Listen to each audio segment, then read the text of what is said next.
uma certa busca de conhecimento, que pode ser prosseguida ao longo dos tempos, ela já aparece com Sócrates. Sócrates está continuamente inaugurando certas investigações que ele às vezes não dá por concluídas. Está compreendendo? Ele então deixa ali bem claro que ele conta com a possibilidade de que outras pessoas continuem investigando aquilo e cheguem, vamos dizer, até, talvez, a resultados até melhores do que ele. Tá certo?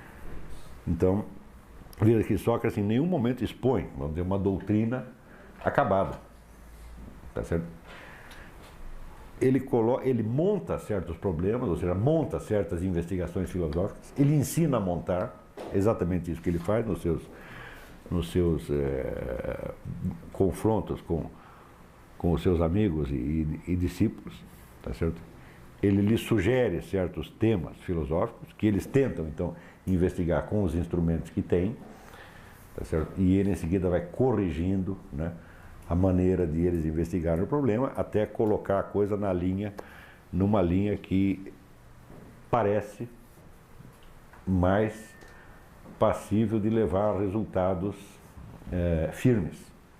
Quer dizer, a busca de um conhecimento firme, quer dizer, e a estratégia e tática para a busca de conhecimento firme sobre certos temas, tá certo? Esse aí certamente é um dos componentes do projeto filosófico, cujo conteúdo vou explicar melhor hoje. Tá certo? Muito bem.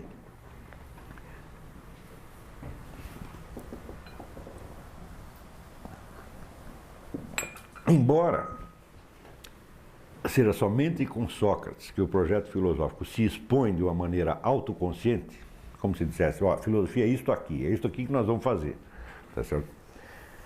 E, portanto, você não encontre este projeto exposto de maneira autoconsciente em nenhum dos pré-socráticos, tá certo? Existe uma sentença que é atribuída a um deles, que é atribuída a Pitágoras, que seria a própria definição da filosofia como amor à sabedoria. Não é isso? Ou seja, nós não precisamos admitir que, ao formular essa definição, Pitágoras tivesse já toda a consciência do projeto filosófico, tal como veio a ser exposto depois por Sócrates, Platão e Aristóteles. Não obstante, com consciência ou não de todo o seu conteúdo, o fato é que Pitágoras enunciou esta frase, tá certo? E esta frase é absorvida depois por Sócrates, Platão e Aristóteles como uma espécie de resumo do seu projeto, tá certo? Então, a exposição do projeto filosófico, do projeto socrático, tem que começar por uma breve análise desta mesma definição, tal como ela foi compreendida na época e especialmente por Sócrates, Platão e Aristóteles, tá certo? Ou seja, o estudo que nós vamos fazer da definição da filosofia como amor à sabedoria não vai enfocar essa frase no preciso contexto histórico pitagórico. Ou seja, nós não vamos investigar o que Pitágoras entendeu por esta frase. Mesmo porque, vamos dizer, o estudo do pitagorismo é um dos enigmas históricos mais cabeludos que existem, tá certo? Não se sabe direito se o homem existiu, se não existiu, se coisas que são atribuídas a ele são de atribuição histórica real ou apenas por semelhança, e eu não quero entrar em todo este problema. Ademais, eu já deixei claro que os pré-socráticos são apenas a pré-história da filosofia. Houve a partir de Nietzsche, houve uma imensa revalorização, tá certo, dos pré-socráticos. Mas por mais valiosos que fossem os ensinamentos que eles nos legaram, é inegável que eles não tinham o projeto filosófico como, vamos dizer, um projeto autoconsciente. Isso não tinham mesmo, tá certo? Isso só aparece realmente com Sócrates, e pelo próprio conteúdo dos diálogos socráticos, você verá que ele estava enunciando algo ali que era totalmente novo para o seu meio. Então, a rigor, nós podemos dizer, a história da filosofia do Ocidente começa com Sócrates. embora tenha havido um vasto aproveitamento de elementos anteriores. Isso quer dizer que nós vamos romper um pouco a ordem cronológica da exposição e nós vamos dar a ideia do projeto socrático primeiro e só abordaremos os pré-socráticos na próxima aula, na terceira ou na quarta aula, tá certo? Mas como é este projeto que dá o senso de unidade de toda a narrativa que nós vamos fazer, nós temos que começar por ele. Por outro lado, embora esse projeto, quando aparece com Sócrates, seja totalmente novo, ele incorpora a definição atribuída a Pitágoras da filosofia como amor à sabedoria. Tá certo? Então, a análise que eu vou fazer, ela não interpreta esta frase no sentido em que teria tido historicamente para um Pitágoras histórico, tá certo? Impossível de descobrir e de documentar. Mas ela aborda o sentido prático que esta frase teve em Sócrates, Platão e Aristóteles. Tá certo? Então é como eles entenderam esta frase e o que estava para eles subentendido nesta definição com a qual eles resumiam, com a qual eles enunciavam resumidamente o conteúdo do próprio projeto socrático. Tá certo? Muito bem. Se a filosofia é um amor à sabedoria, a primeira coisa que isso implica é que a sabedoria exista. Isso quer dizer que, se Pitágoras disse isso, Pitágoras acreditava que existisse uma sabedoria. Tá certo? E se Sócrates absorve esta frase, ele também acredita que existe uma sabedoria, e Platão também, e Aristóteles também. Tá certo? Ou seja, a sabedoria não é algo que eles vão fazer, mas que de algum modo vão encontrar. Tá certo? Então, existe a sabedoria não está neles, tanto não está neles que eles não se dizem nem portadores dela. Eles não são os seus inventores e também não são nem sequer portadores, mas são apenas aqueles que a amam e porque a amam, a buscam. Tá certo? Buscam encontrá-la. Tá certo? Sabendo que não a possuirão completamente. Tá certo? Por quê? Se a filosofia já é definida como amor à sabedoria, tá certo? E não como a conversão do filósofo em sábio, se subentende que esta atividade, de certo modo, ela continua porque a posse da sabedoria não é completa. Tá certo? Tudo isso está pressuposto. Isso aqui que eu estou dizendo é absolutamente coerente com o uso que Sócrates, Platão e Aristóteles fazem do termo. Tá certo? Então, existe a sabedoria, tá certo? E o homem a deseja. Ora, ele a deseja porque ele tem alguma notícia dela. Não é isso? E a notícia que o homem tem da sabedoria é suficiente para que ele entenda que ela é desejável, que ela é um objetivo desejável. Tá certo? Então, a sabedoria existe, por assim dizer, fora e acima do homem. Ela representa, vamos dizer, um tipo de conhecimento, um tipo de consciência, tá certo? Que não está em nós, tá certo? Mas que nós de algum modo podemos alcançar, tá certo? Se não existe se existe fora de nós, existe como, tá certo? Nós não vamos aprofundar esta questão aqui, saber onde está a sabedoria e aonde que nós vamos buscá-la, tá certo? Onde que ela existe fora do homem, tá certo? Porque na exposição do platonismo nós vamos tocar nesse assunto, mas por enquanto vai ter que ficar uma interrogação. Mas só para dar uma ideia, eu vou lembrar vocês que quando Hertz descobriu a ligação entre luz e eletricidade, no século passado, no século XIX, ele disse o seguinte, ele diz, olha, essas coisas, elas não podem ser observadas pelos sentidos. Nós só as captamos por certas relações matemáticas. Nós medimos umas coisas aqui, medimos outras, e vemos que tem uma equação ali no meio. Esta equação não é visível com os sentidos, e ela até é aparentemente negada pelos sentidos, e no entanto ela está lá, tá certo? E está como uma coisa que é até mais inteligente do que aquele que a descobriu. Então, digamos, esta relação entre luz e eletricidade seria um exemplo de um conteúdo da sabedoria que já estava ali milênios antes de que Hertz a descobrisse. Não é isso? Um dia todo mundo tem um computador, está lá escrito megahertz. É esse mesmo sujeito. Né? Então, digamos, uma equação, tá certo? Que mostra uma unidade entre fenômenos distintos dentro da natureza, tá certo? É um exemplo de como pode existir uma sabedoria fora do homem, tá certo? Outro exemplo que eu costumo dar nas minhas aulas é o seguinte: existe um monte de conhecimentos mineralógicos registrados nos tratados de mineralogia, não é verdade? Mas antes de estar nos tratados de mineralogia, eles estavam onde? Nos minerais. Mas se não estivesse nos minerais, não teria sido possível puxá-los de lá para colocá-los sob forma verbal no livro, tá certo? Então, esta mineralogia dos minerais, este conhecimento mineralógico que está nos minerais, é um outro exemplo de como pode haver a sabedoria fora de nós, tá certo? Esses dois exemplos são tirados da natureza. Isso não quer dizer que a sabedoria esteja na natureza. Na natureza é só algo que está fora de nós, é uma instância, um domínio que está fora de nós, está além de nós, e um dos muitos nos quais nós podemos buscar e colher algo da sabedoria, tá certo? Então, a sabedoria é compreendida não como uma criação do homem, como uma criação cultural, como uma criação histórica, tá certo?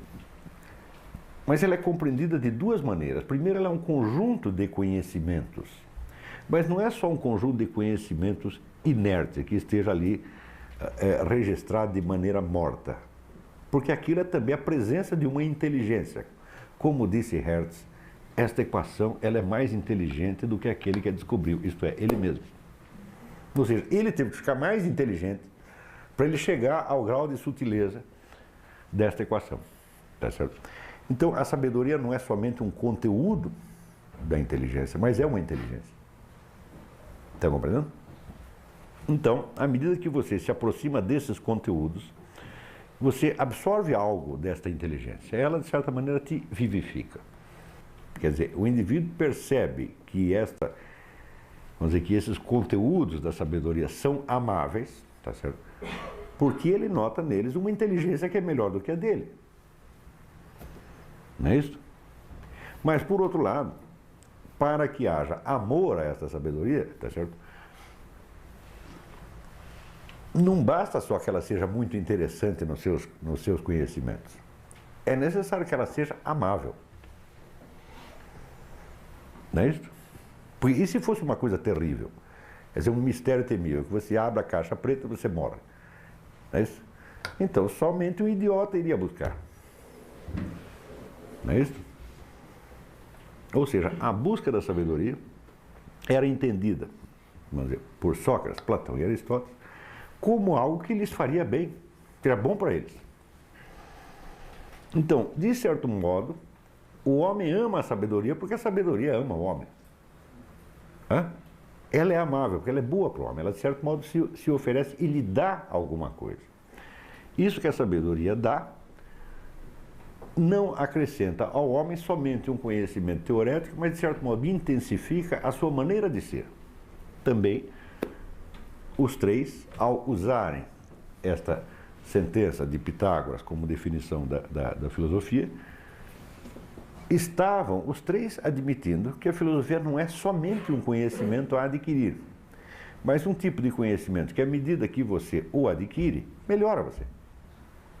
Não é isso?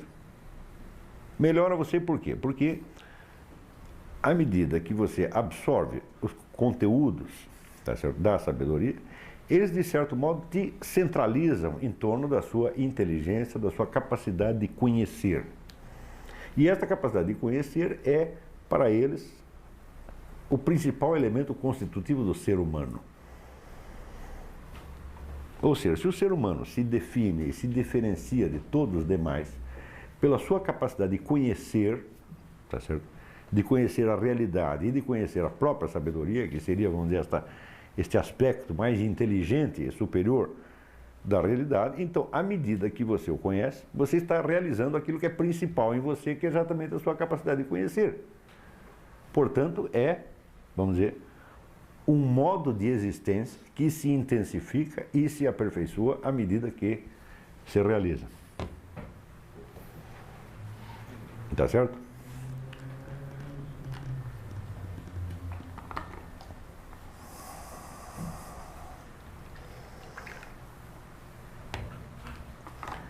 Ora, isso quer dizer que na sua busca da sabedoria, tá certo? O filósofo é guiado pelo que ele vê de amável na sabedoria, de acessível e de amável, tá certo? E é guiado, por isto mesmo, ele é guiado por uma imagem do sábio. Mas, quer dizer, o que seria o sábio? Seria a sabedoria personificada, quer dizer, a sabedoria como forma humana, que você sabe que você não vai realizar perfeitamente, tá certo? Mas é evidente que se existe a sabedoria, existe o sábio. Porque a sabedoria não é só conteúdo, ela é inteligência também. É isso? Então, esta imagem do sábio, não necessariamente o sábio humano, mas o sábio seria, digamos, pelo menos seria a personificação da sabedoria, seria a sabedoria como forma humana, a sabedoria compreendida como forma humana, tá certo? Isso aí pode ser visto ou num contexto religioso, num contexto mitológico, tanto faz, mas existe sempre essa imagem do sábio, tá certo? Como, por exemplo, nós veremos mais tarde, quando o filósofo Boécio, já era cristão, século V, VI, foi parar na prisão. Ele na prisão tem uma visão, tá certo, da sabedoria personificada como uma mulher que aparece e vai visitá-lo na cadeia, tá certo? E lhe ensina uma série de coisas, tá certo? Num contexto religioso, você pode personificar, vamos dizer, a sabedoria no próprio Jesus Cristo, como o Logos encarnado, em outros lugares, como o Buda, etc, etc, tá certo? Mas isso quer dizer que esta personificação da sabedoria é uma espécie de imagem que guia os esforços do filósofo, como se fosse isso que ele gostaria de ser quando crescesse, tá certo?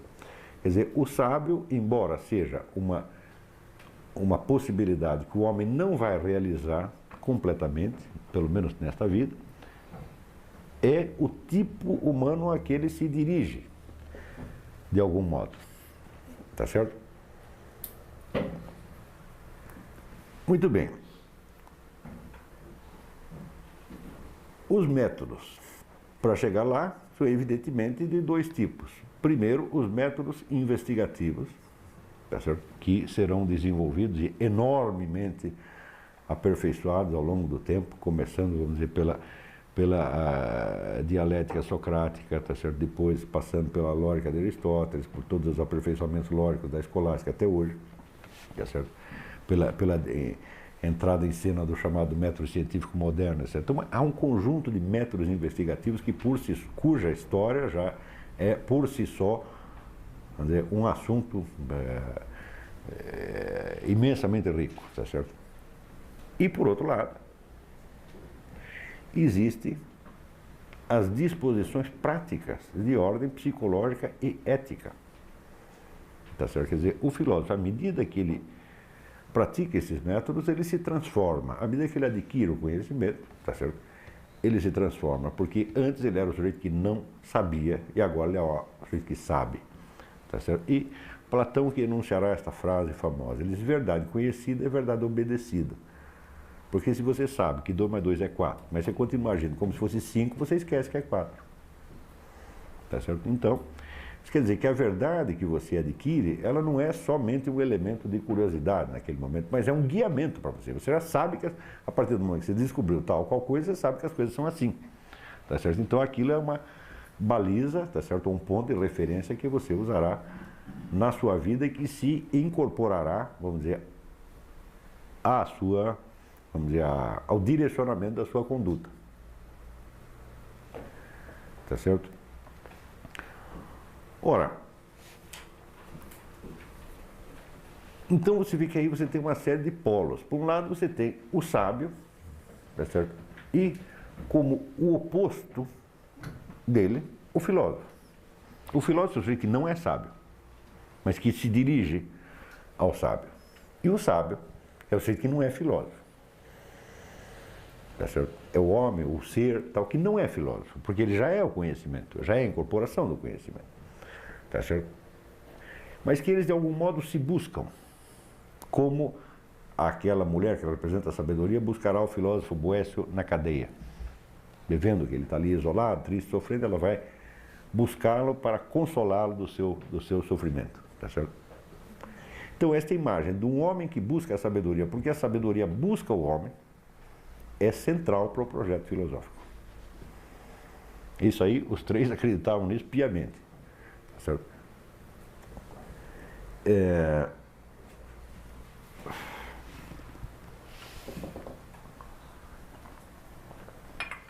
E por outro lado, é evidente que a sabedoria busca o homem, porque sendo da própria natureza do homem o conhecer, não é isso? Então é normal que o próprio objeto do conhecimento, que é a sabedoria, se volte para ele, tá certo? Porque a sabedoria, vamos dizer, seria também a própria estrutura da realidade, a própria lei que governa a realidade, tá certo? Se o conteúdo da sabedoria é a lei que governa toda a realidade, e se a realidade desta espécie de seres em particular, que é o ser humano, é conhecer, então fatalmente e logicamente o conteúdo da sabedoria busca o homem tanto quanto o homem o busca. Tá certo? Transformando-se nele, tá certo? À medida que o conhece, tá certo? No sentido do famoso verso do Camões, transforma-se o amador na coisa amada. Né? Quer dizer, a progressiva transformação, tá certo? Do filósofo em sábio, embora fique incompleta, porque o sujeito morre, tá certo? E a sabedoria, sendo eterna, só pode ser, vamos dizer, possuída integralmente num plano de eternidade. Quer dizer, embora essa busca não se complete, pelo menos nesta vida, é ela que orienta todo o esforço do ser humano, tá certo? Também fica bastante claro nesse projeto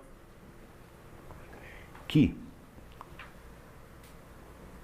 se a verdadeira natureza distintiva do ser humano é a sua capacidade de conhecer, é somente nela que o ser humano se realiza. Não é isso?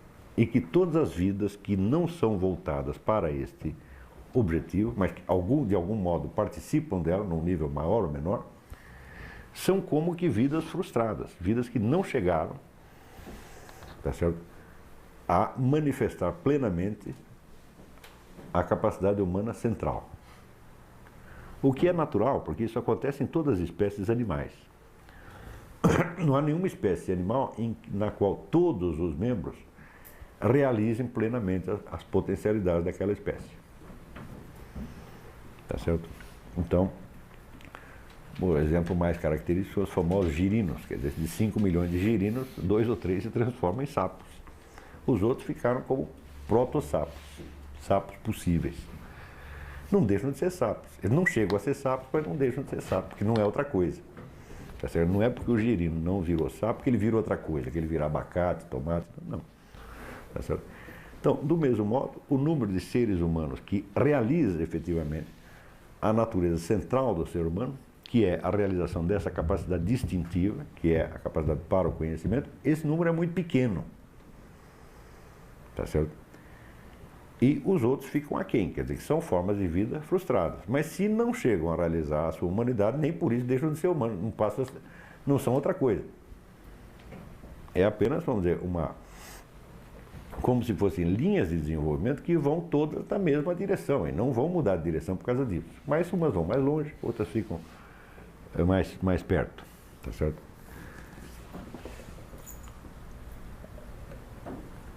Mais ainda, o indivíduo que não descobriu ainda que esta é a finalidade da sua existência, nem por isso ele deixa de tender a ela intensamente.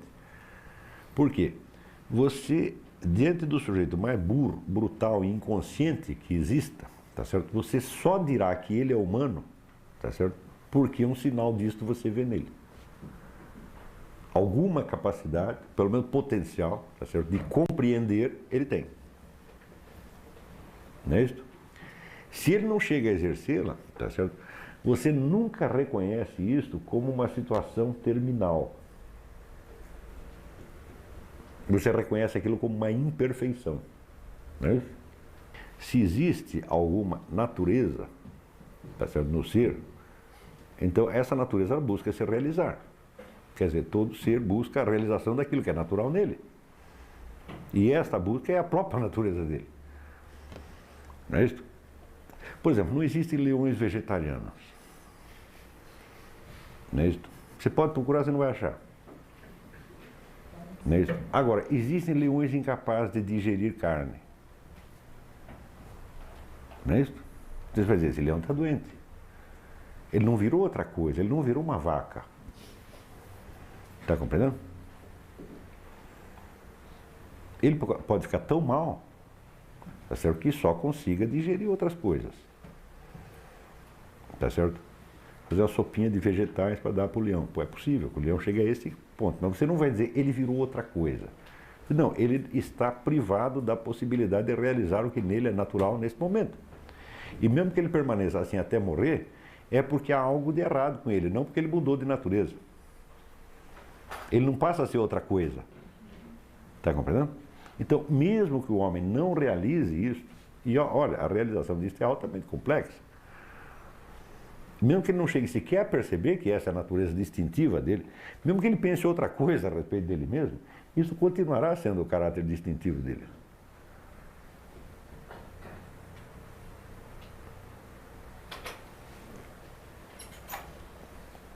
Está entendendo? Note bem que para formular este projeto desta maneira, não era absolutamente necessário que nem Sócrates, nem Platão, nem Aristóteles tivessem plena clareza deste ponto. E claro que não tinham, porque eles apenas estavam enunciando o começo da história. Mas a discussão do que é este caráter distintivo, tá certo? E do que é esta capacidade de conhecer, ela prossegue até hoje. Na segunda metade do século XX existem descobertas importantes a esse respeito. Está compreendendo? Então, a imperfeição e até a nebulosidade inicial do projeto não impedem que ele seja exatamente o projeto tão como está definido. Agora, por exemplo, você pode negar o projeto já, por exemplo, com uma objeção de não. O conhecer não é próprio da natureza humana. O próprio da natureza humana é fazer outra coisa. Você pode até dizer isso. Tá certo? O primeiro que dissesse isso entraria na história da filosofia como um sujeito que está se opondo àquele projeto em nome de tais ou quais razões. Está compreendendo? E pode ser até que se chegasse a um ponto de esta pretensão filosófica ser totalmente impugnada.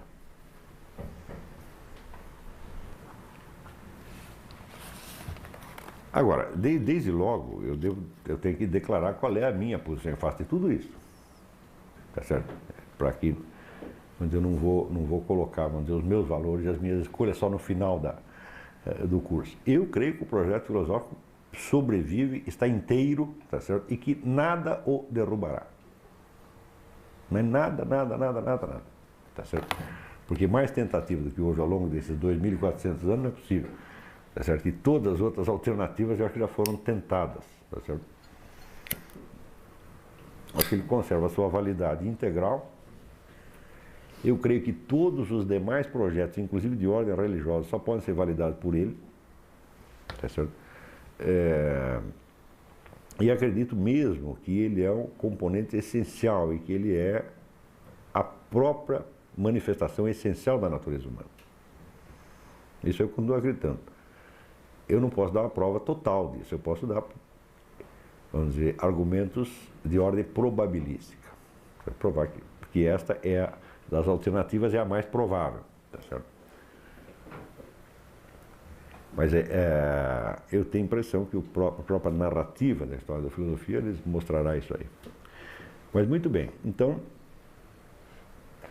você tem uma polaridade aí que é, vamos dizer, por um lado, o sábio, tá certo? E por outro lado, o filósofo. O filósofo é aquele que não é sábio, mas que tende ao sábio. E o sábio é aquele que não é filósofo, mas que busca, tá certo? O filósofo. A partir dali você vai ter uma outra subdivisão, uma outra polaridade, tá certo? Que é, vamos dizer, a dos métodos investigativos, tá certo? Por um lado, que são os métodos voltados para o objeto do conhecimento, e do outro lado, os métodos éticos, práticos, pedagógicos, etc., etc., que se voltam para o próprio sujeito do conhecimento, para o próprio filósofo. Então, por um lado, você investiga como se deve investigar, como se busca o conhecimento, e por outro lado, se pergunta o que eu preciso ser na prática para eu ser capaz de obter a sabedoria. Não é isso? Então, e além dessas duas polaridades, que nós podemos até desenhar num quadro, você faz uma bolinha aqui escrito sábio, outra bolinha escrito filósofo, outra bolinha escrito métodos investigativos e do outro métodos práticos, tá certo? Existe uma outra polaridade, tá certo, que é a da aproximação ou afastamento em relação ao projeto filosófico. Tá certo? Então nós formamos aí uma cruz de 6 pontas. Tá certo? E vocês verão que toda a narrativa da história da filosofia, tá certo? Em cada momento existe uma colocação diferente dessa cruz de 6 pontas, mas sempre jogando com os mesmos fatores. Não é isso? Isso quer dizer que para o estudo de isso aqui nos fornece, vamos dizer, uma tipologia geral na qual se enquadram todas as filosofias e todas as correntes de pensamento que nós vamos estudar. Em cada uma delas há uma imagem do sábio. O que é o sábio? O sábio é a inteligência imanente à realidade como um todo. A inteligência que existe na realidade, que não está em nós, tá certo? Mas ao contrário, nós é que estamos nela, nós somos um dos elementos dessa realidade, tá certo? Então, cada filosofia terá uma imagem do sábio e, portanto, uma concepção do que deve ser o filósofo. Estão compreendendo? Em função disso, ela terá uma imagem de quais são os métodos investigativos e, portanto, isso terá repercussões de ordem psicológica, ética, pedagógica, etc., etc. Tá certo? E tudo isso, então, dando um posicionamento mais próximo ou mais distante do projeto filosófico originário. Quer dizer que as filosofias podem ser catalogadas tipologicamente em função desses 6 fatores, conforme o posicionamento que você tem numa delas, tá certo? Dali se decorre por implicação, vamos dizer, ou consciente ou inconsciente, ou implícito ou explícito, certo? Uma diferente modulação de cada um dos outros 5 fatores. Tá certo? Então,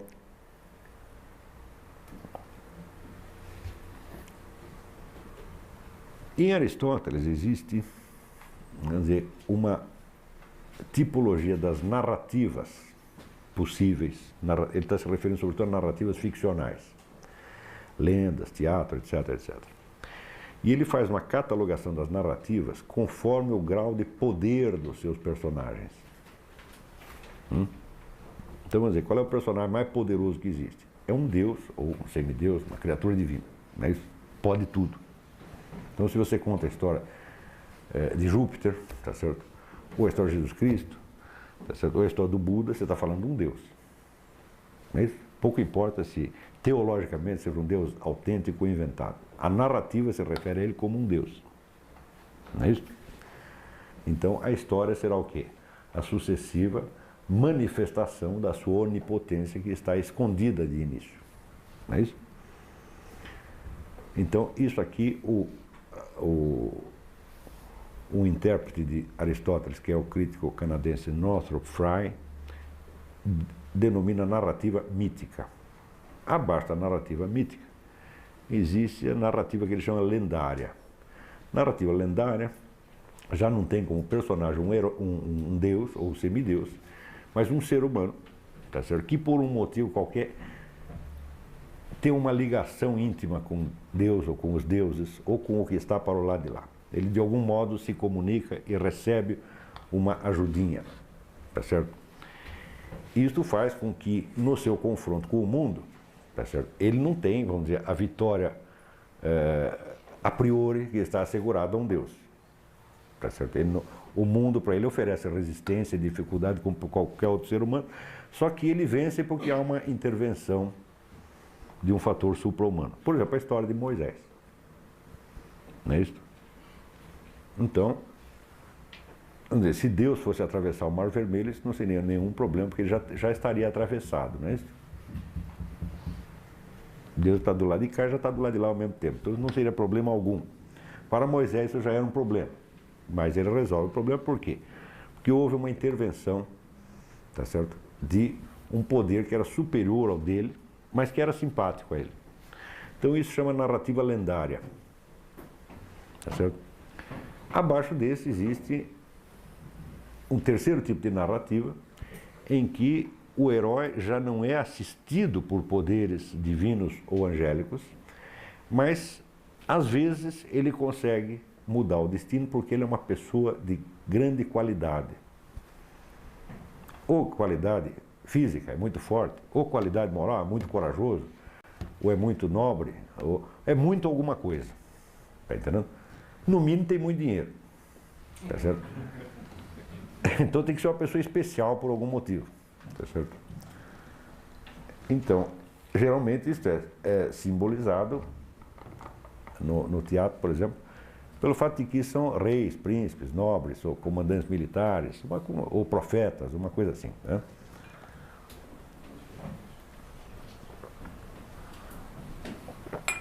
Então, também tem um poder a mais do que os outros, devido não a uma assistência explícita de poderes divinos, mas devido à sua qualidade, tá certo? Superior à normal. Isso aí o Frey chama de gênero imitativo elevado, narrativa imitativa elevada. Você já vai entender por que é chamado assim.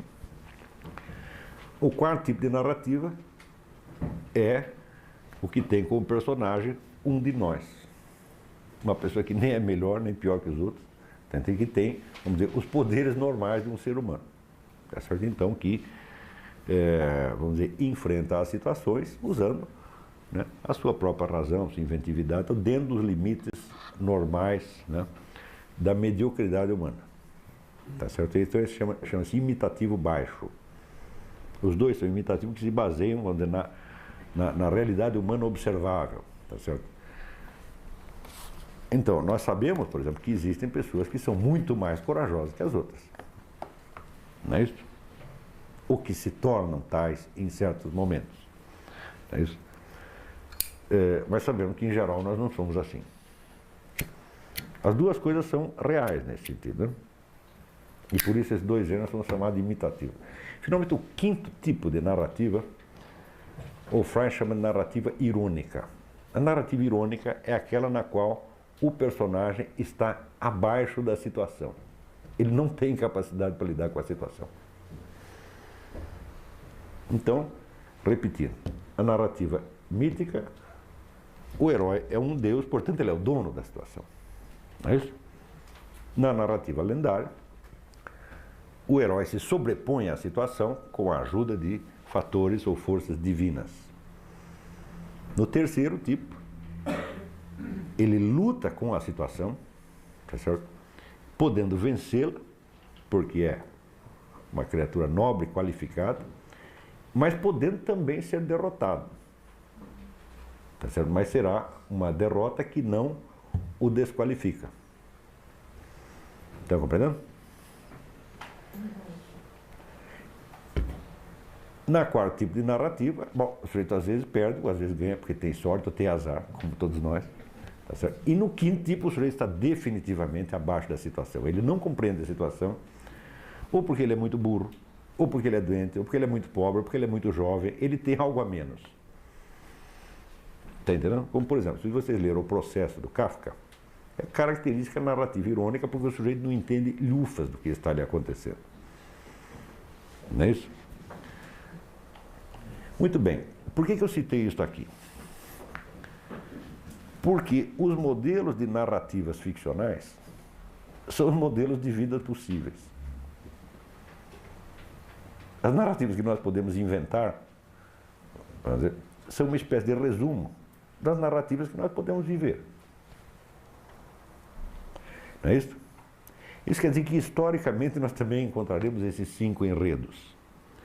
E se nós vamos considerar as filosofias não como estruturas doutrinais prontas, mas como ações humanas que se desenvolvem no tempo, buscando ou realizar, ou impugnar, ou substituir um projeto originário, cada capítulo, cada filosofia, a narrativa dos esforços de cada filósofo para fazer o que ele quer fazer, também estará incluída dentro dessa tipologia.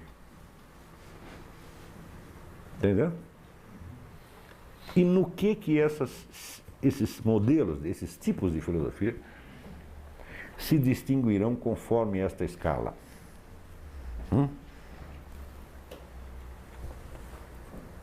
Então, você, em primeiríssimo lugar, você terá as filosofias que são diretamente, vamos dizer, uma expressão da sabedoria. O que, vamos dizer, se entendem como tais.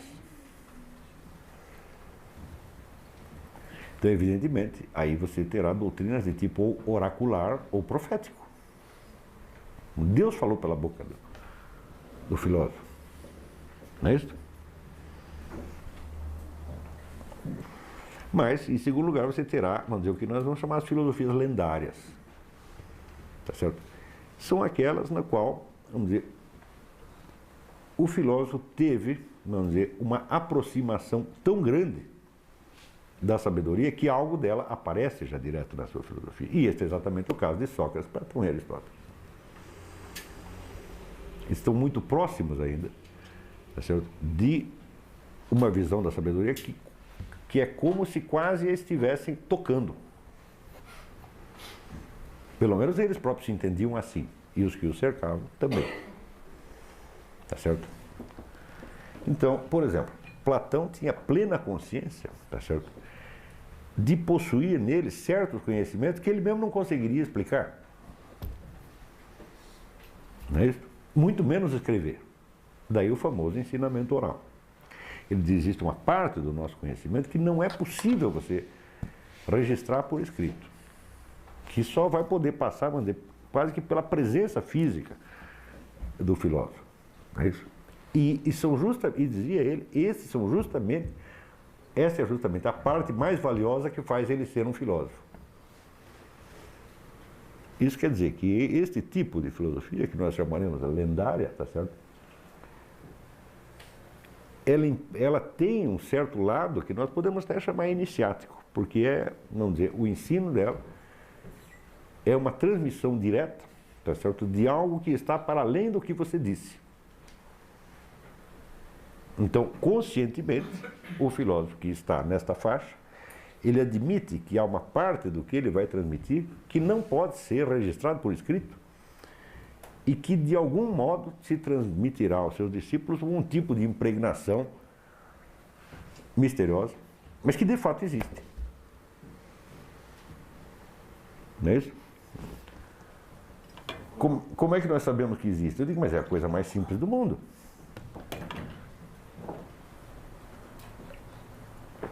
Se você conhece uma pessoa mais sábia do que você, o que ela passa para você? Só o que ela disse? Passou milhões de coisas e você sabe que existe, mas às vezes você não consegue nem dizer.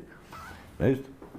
Então, aí se entende então, o ensino, o aprendizado da filosofia como uma experiência humana real. Em seguida, existe um outro tipo de filosofia que seria, seguindo a nomenclatura, diremos que é a filosofia imitativa elevada. Tá certo? Então, o filósofo já não tem mais,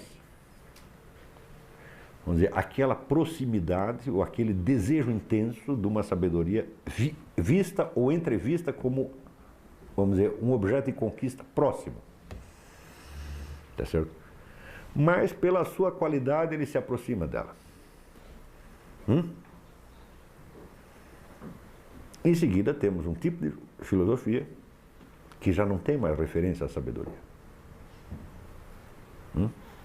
Mas que é a discussão de problemas nossos de todo dia. E tem uma filosofia que é a reflexão sobre sua própria incapacidade. A reflexão da própria impotência cognitiva.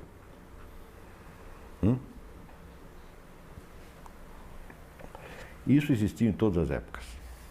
Porém, historicamente, ao longo da nossa narrativa, nós veremos que os modelos mais baixos de filosofia alcançam um certo prestígio nos últimos 2 séculos. E tendem, de certo modo, a dar o tom da época, embora os outros tipos não desapareçam. Quer dizer, nós não podemos dizer que existe uma linha uniforme que vai desde a filosofia mítica e da lendária até a irônica. Não, não tem isso, tá certo? Tem época que você tem todas juntas, tem época que predomina uma, tem época que predomina outra, tá certo? Mas, se nós vimos não a história da filosofia, mas a história da cultura em geral, isso é do que as pessoas falam, você verá que na preferência das épocas, às vezes existe um destaque maior para uma ou para outra. Embora as outras continuem existindo. Né?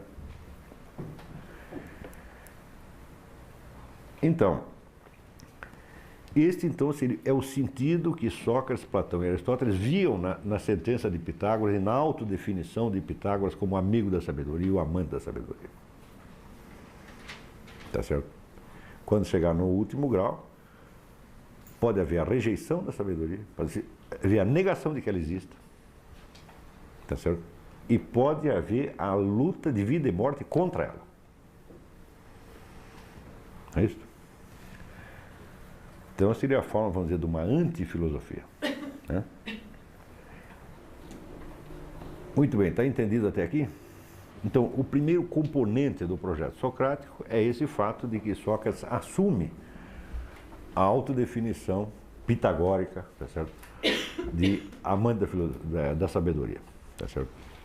Mas, com isso, nós ainda não definimos, não delineamos totalmente o projeto, tá certo? O projeto tem uma série de outras características.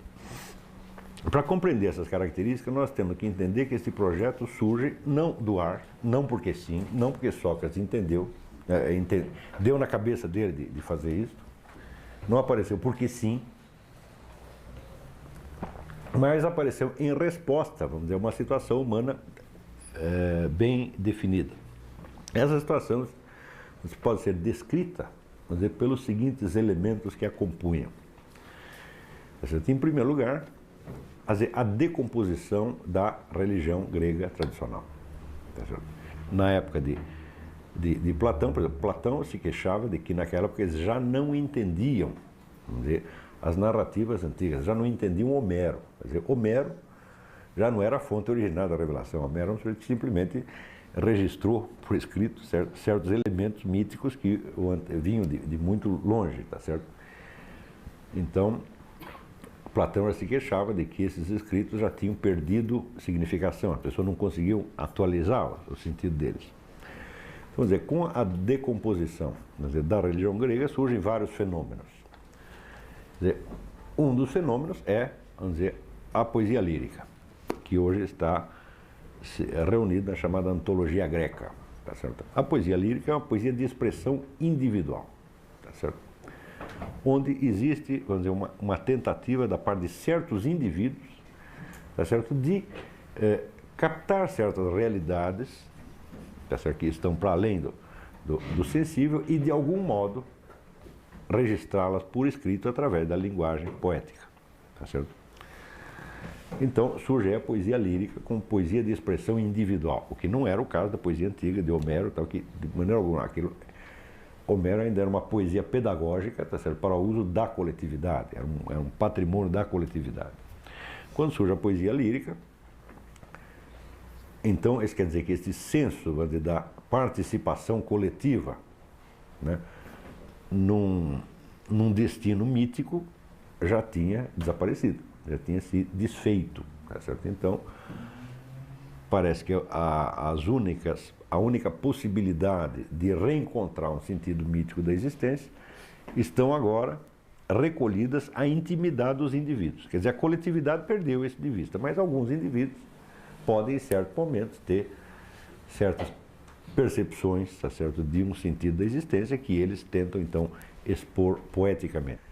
O segundo fenômeno, vamos dizer, são seitas mais ou menos esotéricas e místicas, tá certo, que procuram também, vamos dizer, em círculos pequenos, né, reencontrar, vamos dizer, algum tipo de visão ou de experiência do sentido da vida, tá certo? Mas não num nível coletivamente válido, mas válido só para eles, só para quem fizesse parte da seita, tá certo?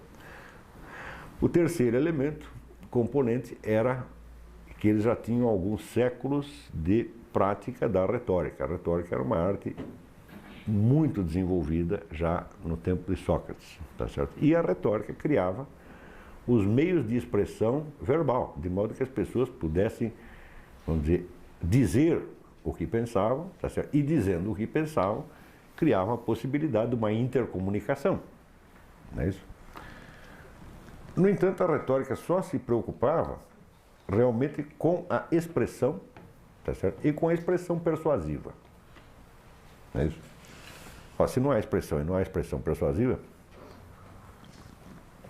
então não há nem mesmo a possibilidade da discussão, tá certo? Mas com todos os instrumentos, né, literários literários, oratórios e persuasivos criados por séculos de prática da retórica, o que acontecia? Acontecia que, ao mesmo tempo, havendo, vamos dizer, a decomposição da unidade religiosa, mítica do povo, tá certo? Havia, ao mesmo tempo, os instrumentos linguísticos prontos, né, para que milhares de experiências individuais ou grupais independentes se expressassem e entrassem em confronto umas com as outras.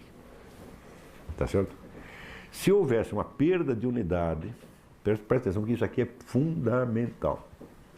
Se houvesse uma perda de unidade, né, do sentido da vida, sem o concomitante desenvolvimento dos instrumentos expressivos, tá certo?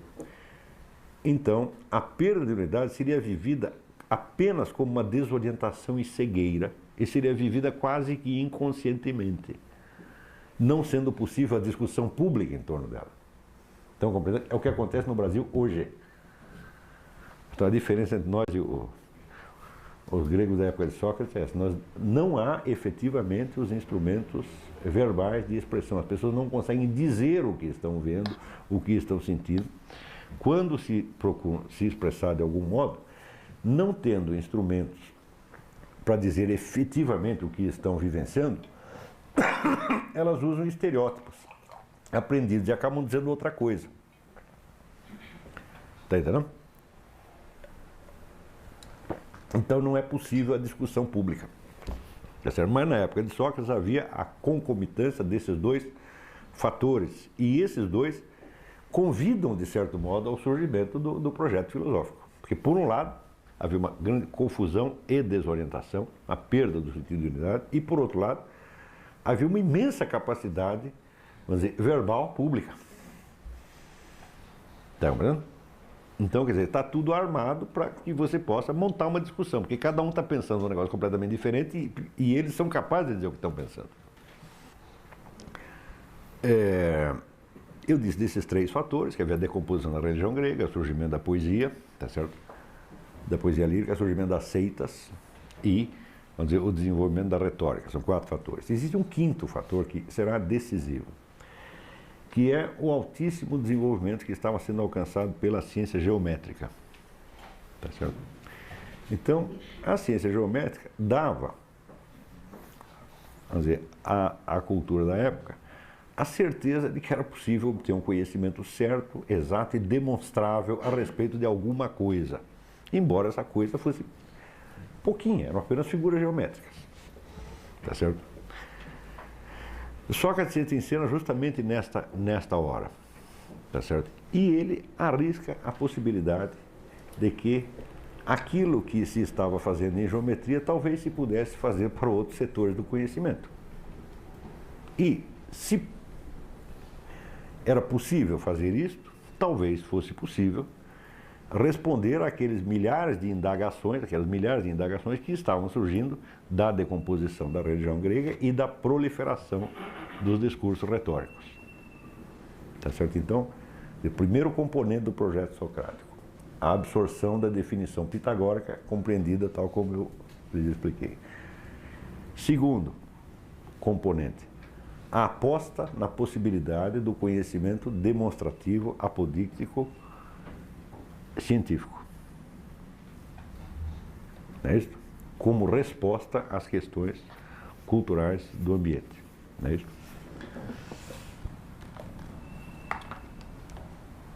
Terceiro componente.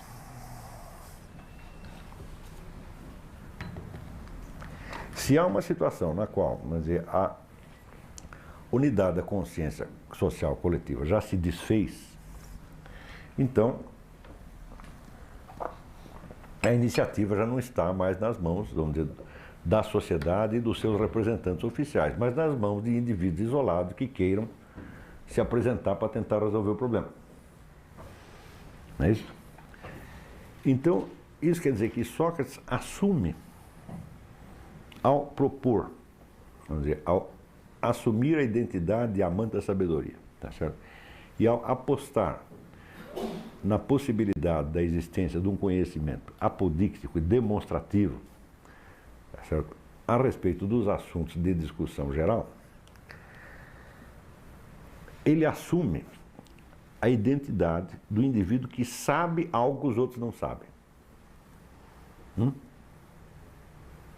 Claro que a gente vai precisar mais tarde acrescentar alguns outros fatores que eram, vamos dizer, já essas investigações, vamos dizer, parcelares feitas pelos filósofos pré-socráticos. Tá certo? Mas note bem que eles não estavam, os filósofos pré-socráticos, eles ainda não estavam entrando no debate coletivo, eles não estavam tentando resolver questões de interesse geral, mas apenas certos problemas que eles mesmos tinham colocado. Agora, Sócrates não, Sócrates vai discutir coisas que as pessoas queriam saber, as pessoas da rua queriam saber. O que é a justiça, o que é o melhor Estado, o que é o bem, o que é o mal, está compreendendo? Então, eram questões, vamos dizer, de interesse prático real para as pessoas. Agora, quando Anaximandro ou Tales perguntaram de que tudo é composto, eu digo, peraí, certamente isso não é um debate público, não é isso? É uma questão que um cientista, um homem de ciência colocou para ele mesmo, tá? Um investigador colocou para ele mesmo e tentou responder. Tá certo? Então, por isso mesmo, vamos dizer, todas estas investigações pré-socráticas, por valiosas que sejam, elas não adquirem, vamos dizer, a importância, vamos dizer, de um fenômeno de mutação histórica como é inventado por Sócrates. Sócrates coloca à disposição de todo mundo uma possibilidade cognitiva que ninguém conhecia. Ninguém tinha pensado nisso. Não é isso? Então, e ademais, vamos dizer, todas as teorias dos pré-socráticos, nenhuma delas foi provada. Era apenas um verdadeiro achismo. Eu acho que é assim, eu acho que é assado. Tá certo? Então, as filosofias pré-socráticas estão ainda dentro da clave retórica ou até poética. Você pode interpretá-las ou como poetas líricos que estão expressando certas impressões, ou como retóricos que têm certas opiniões e dizem, eu acho que é assim e pronto, está acabado. E tenta ser persuasivo. Mas já não é isso que Sócrates está fazendo. Ele diz, olha, existe um jeito de você obter uma certeza muito maior. Era isso que ninguém tinha. Ideia, sobretudo, todo mundo tinha. Opinião, todo mundo tinha. O que não tinha, vamos dizer, é a via da certeza. Só tinha isso em geometria. Mas você não pode, com base na geometria, você resolver os problemas do Estado, da moral, da conduta, etc. Realmente não pode. Sócrates percebe que a maneira de você conduzir uma discussão em torno de alguma coisa é decisiva para o sucesso ou fracasso dessa discussão.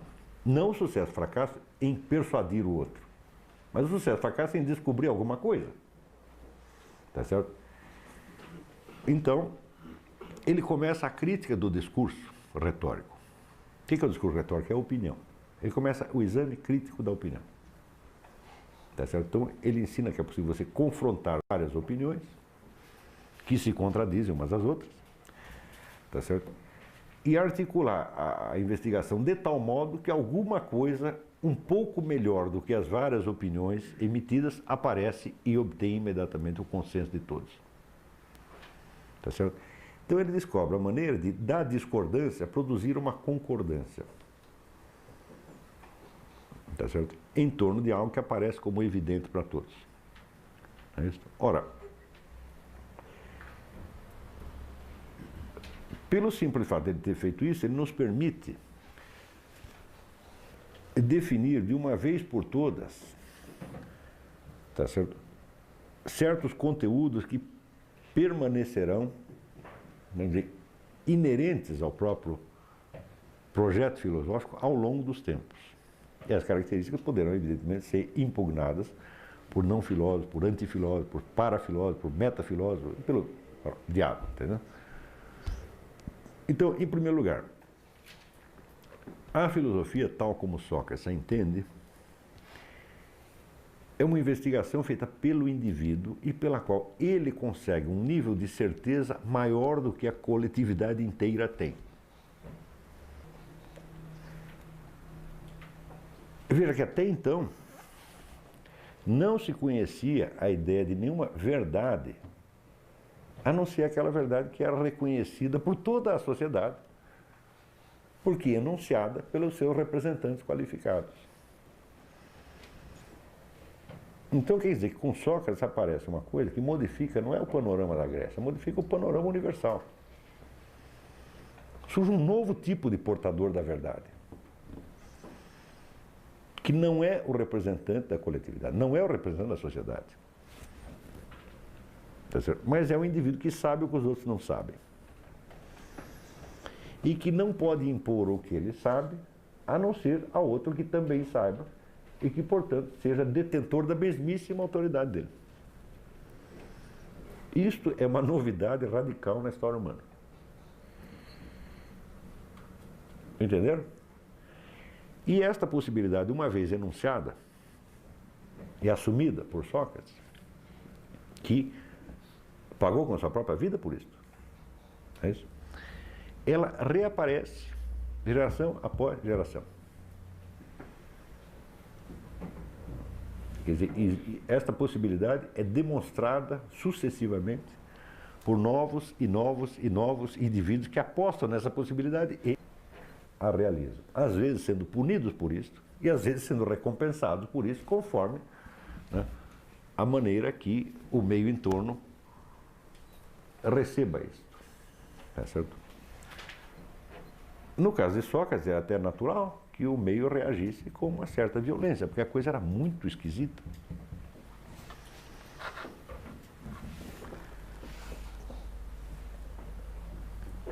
Note bem que a palavra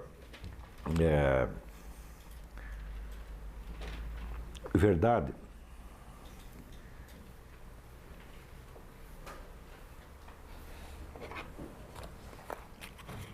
ela tem basicamente três acepções.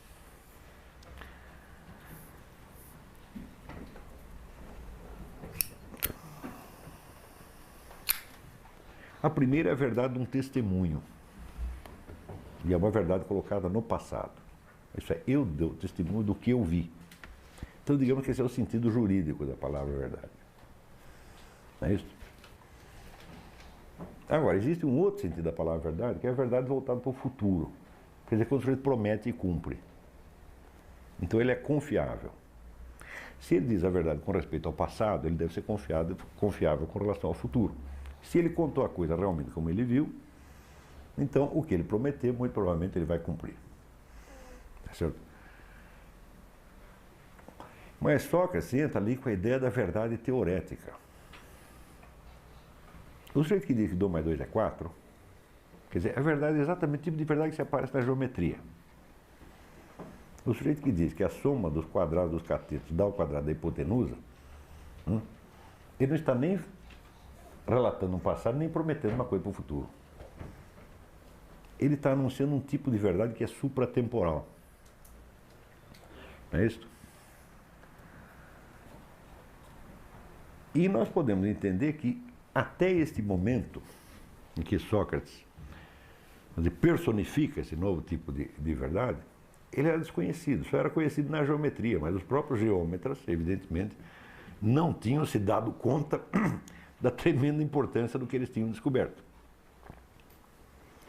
Ora, a verdade que se afirma, como testemunho e como fidelidade, como confiabilidade, tá certo?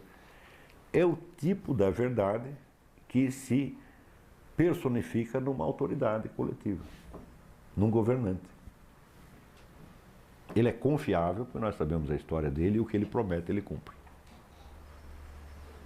Então, a verdade, até então, era compreendida mais como confiabilidade. Confiabilidade no testemunho, tá certo? E fidelidade à promessa. Não é verdade teorética. Não é isso? É verdade no sentido jurídico ou profético. Não é isso? Então, isso quer dizer que, se a noção de verdade era assim, a de falsidade não era a falsidade teorética, não, mas era a ideia de mentira ou de falsa promessa.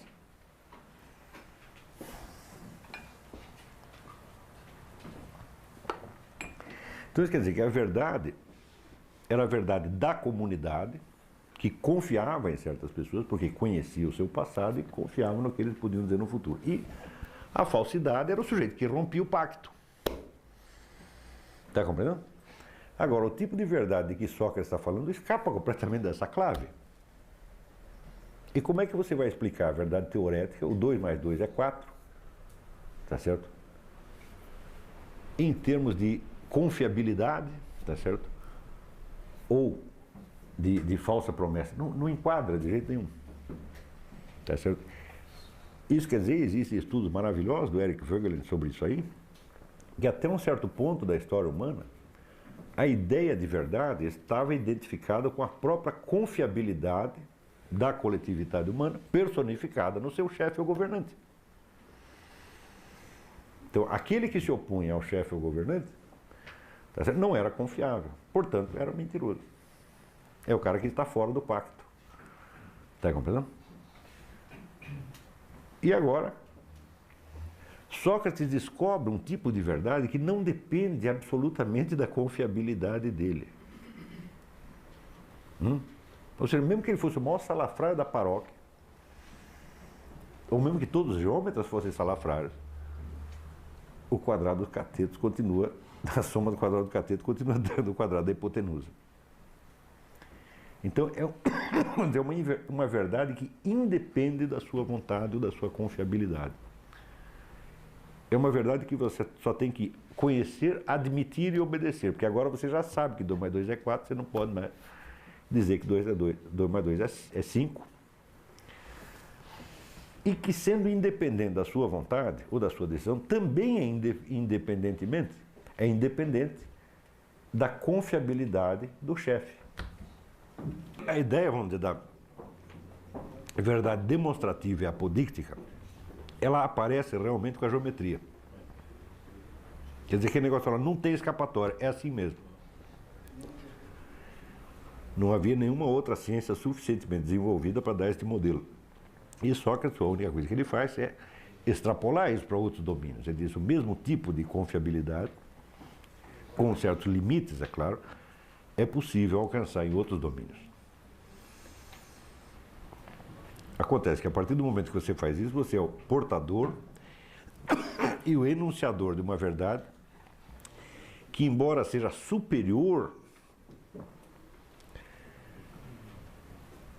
a toda a coletividade, ela só aparece para quem a percebeu. Então essa é a situação paradoxal do filósofo, que faz com que, por um lado, ele tenha autoridade de quem sabe, e por outro lado, não tem autoridade nenhuma, porque essa autoridade só vale para quem sabe também. E que, portanto, compartilha da mesma autoridade. Como é que se transmitia até então, vamos dizer, as verdades socialmente admitidas? Por simples repetição, por pregação. Mas a nova verdade já não pode ser transmitida assim, porque ela nada tem a ver com a autoimposição de uma autoridade. mas ela tem a ver com a conquista de uma autoridade por aquele que está recebendo o ensino. Está compreendendo? Quando o chefe te dá uma ordem, você não se torna chefe. Você compreende a ordem, obedece, mas nem por isso você se torna chefe. Não é isso? Mas se eu tenho conhecimento filosófico que eu transmito a você e você absorve, você é filósofo. Daí a necessidade do diálogo. Né? Porque não se trata de um ensino magisterial, no qual o indivíduo vai poder te dar uma verdade pronta. Eu digo, mas dentro da verdade pronta você não vai entender nada. Se você não fizer os passos, dialéticos ou lógicos necessários, você não vai entender. Se você fez, então agora você compreende que 2 mais 2 é 4, mas não é porque eu falei. É porque você mesmo compreendeu. Está entendendo? Então isso é que é a autoridade paradoxal do filósofo. E Sócrates é o primeiro que encarna com plena consciência. Mas note que esta situação já havia sido antecipada no teatro grego. No teatro grego aparecem muitas situações em que um determinado indivíduo percebe, para além das leis que a sua comunidade admite, certas leis não escritas de ordem divina. Como é o caso de Antígona, que discute com o governante dizendo, espera, existem leis que estão acima daquelas que você representa. Mas com que autoridade ela diz isto? Com a autoridade de quem percebeu isto. E o outro vai aceitar a autoridade dela só se ele perceber também. Senão, não. Estão compreendendo? E como é que se transmite então esta autoridade? É pela discussão, tá certo? Discussão que exerce uma função, agora similar à da retórica,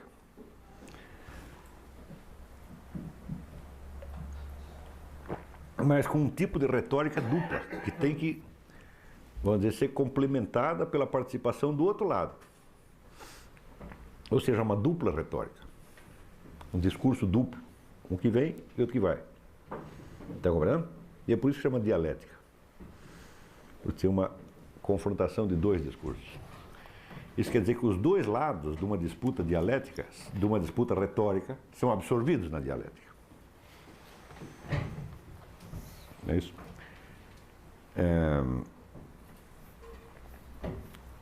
Então isso quer dizer que o teatro grego já tinha obscuramente entrevisto a possibilidade de, às vezes, um indivíduo, tá certo, falar em nome de uma autoridade que transcende a autoridade da sociedade, mas que a sociedade não é obrigada a aceitar.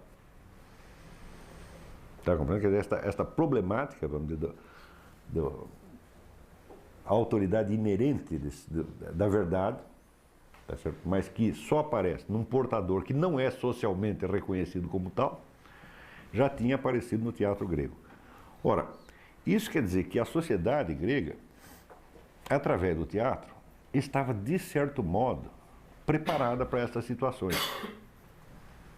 Você vê que o teatro grego não era só um teatro como o nosso, o teatro tinha uma função cívica. E qual era a função cívica dele? É lembrar a coletividade a possibilidade desse tipo de verdade que transcende a própria autoridade que promove o próprio espetáculo teatral.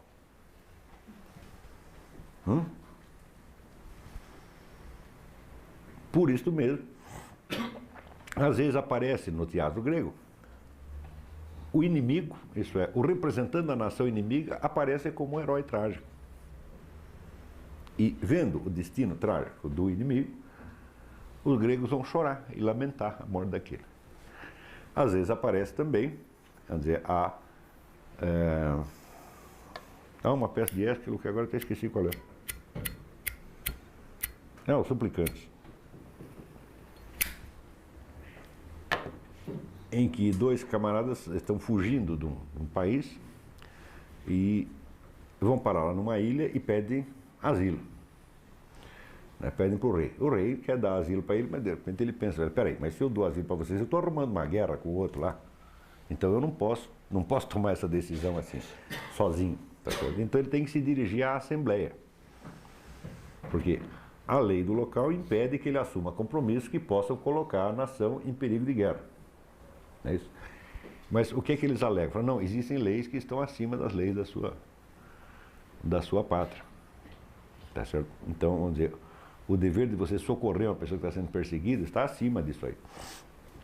E o rei, então, ele se dirige à Assembleia e, mediante um bem articulado discurso, ele consegue fazer a Assembleia ver que, de fato, existe aquelas leis que estão acima das leis da própria nação. E eles aceitam, então, receber os exilados. Porém, não é garantido que eles o fizessem. Tá certo? Quer dizer, o rei representa e personifica a lei da comunidade. Por uma coincidência, por uma felicidade, ele aceitou a argumentação dos suplicantes e, por uma felicidade também, a Assembleia aceita. Tá certo? Mas podia não aceitar. Tá certo? Então, essas leis que, embora sejam verdadeiras, você pode aceitar ou pode não aceitar, isso é o conteúdo da sabedoria. Olha, quando Aristóteles definiu o homem como animal racional, tá certo? Ele já colocou todo esse problema ali, que racionalmente falando, claro, você tem que aceitar, vamos dizer, a dedução extraída, quer dizer, do elemento de sabedoria que você percebeu. Você percebeu que existe uma lei superior, tá certo? Então você tem que obedecê-la. Mas acontece que você não é só um elemento racional, você é animal, você quer sobreviver também. Hã? Não é isso?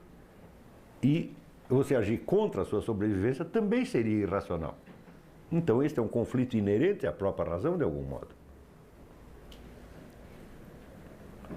Está entendendo? Por isso que será uma burrice descomunal quando no século XX a escola de Frankfurt dizer que a razão sempre tem algo a ver com a autoconservação. Não, às vezes tem com a autoconservação, às vezes é o contrário dela. É? E no caso, o teatro grego ilustra isso claramente, onde, vamos dizer, a lei superior, vamos dizer, contradiz o seu desejo de autoconservação e te obriga ao martírio. Isso no cristianismo se esclarecerá mais ainda. Está compreendendo? Mas o teatro grego já tinha mais ou menos enunciado isso. E acontece que a vida de Sócrates personifica a situação do herói trágico. Então aí não é teatro mais, o teatro virou verdade. E justamente nessa hora acaba o teatro grego. Entendeu? Ou seja, o teatro tinha servido durante um certo tempo para equilibrar as relações entre a coletividade e o cosmos maior com as leis eternas que o governam. Mas chega um momento em que o teatro não funciona mais. E aquilo vira realidade. E a tragédia, vamos dizer, se manifesta na vida de Sócrates. E o homem que enuncia a lei maior é morto pela coletividade, de fato. Então isso, evidentemente, é uma mutação histórica absolutamente formidável. Não é isso?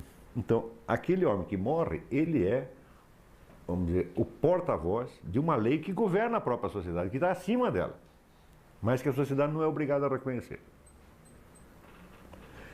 Então, vamos dizer, esta tensão, tá certo, entre, vamos dizer, a verdade da comunidade e a verdade universal, esta não tem solução. Entendeu? Você vai, ao longo da história da filosofia, você verá toda a gama de possibilidades de ajuste entre as duas e nenhum ajuste, vamos dizer, chega a um acordo final. Não pode chegar a um acordo final. Tá certo? Por quê? Por um lado, o homem é um animal vivente, tá certo? Que vive no tempo, tá certo? E que tem que cuidar da sua subsistência, vamos dizer, corporal. Ele tem que fazer isso também é obrigação dele, tá certo? E, por outro lado, ele pode se colocar de tal modo contra, vamos dizer, as leis universais ou contra a sabedoria, não é isso? Que entra num conflito insolúvel.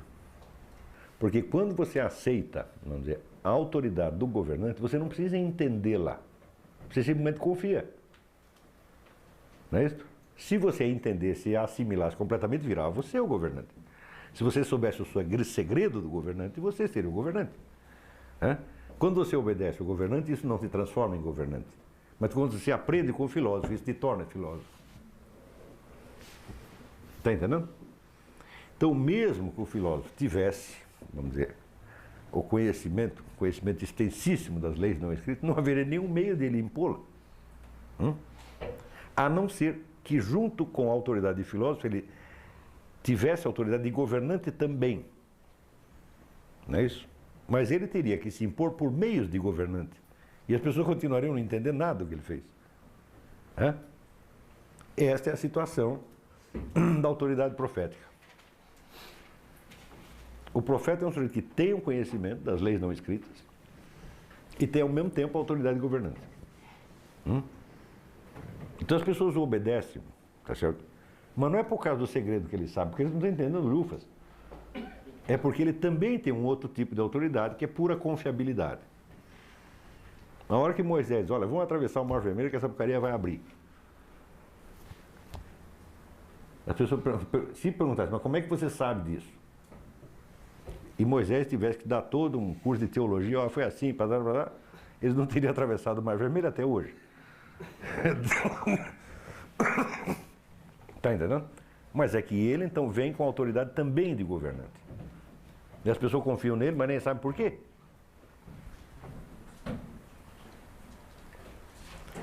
Então, quer dizer que o governante pode se impor por meios irracionais, mas o filósofo não.